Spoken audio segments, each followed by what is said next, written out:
Welcome back to preparation series for Hawaii day 22. నేను చెప్పబోయే మాటలు ఇప్పుడు 90% మీకు రిలవెంట్ అవుతాయి అనుకుంటే you are good to listen.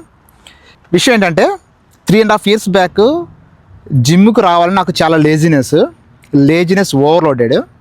అదే ఇప్పుడు 3 days జిమ్కి రాలేదని నాకు లేజినెస్ లోడ్ అవుతుందనే ఫీలింగ్ నన్ను పదే ఇబ్బంది పెడుతుంది.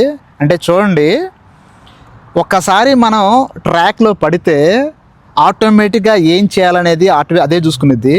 దాని తగ్గట్టే మన బ్రెయిన్ కానీ మన మెంటాలిటీ కానీ చేంజ్ అయ్యిద్ది. ఇది జస్ట్ ఒక రోజు వచ్చింది కాదు, కన్సిస్టెన్సీ మెయింటైన్ చేయడం వల్ల వచ్చిందని నేను అనుకుంటాను.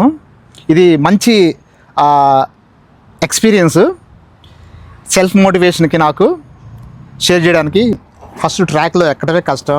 ఒక్కసారి బండి పట్టాలు ఎక్కితే ఆటోమేటిక్గా అదే నేను లీడ్ చేసేది, ఏం చేయాలా ఏం చేయకూడదు అనేది. అదే కండిషన్ నేను ఫేస్ చేస్తున్నాను ఇప్పుడు. లెట్ మీ సీ ఎలా వెళ్తుందో. This is my day 22 self motivation day అనుకోవచ్చు. ఈరోజు జిమ్కి వచ్చాను. హ్యాండ్స్తో ఏం చేయలేను కాబట్టి జస్ట్ లెగ్ వర్కౌట్ చేశాను. See you tomorrow.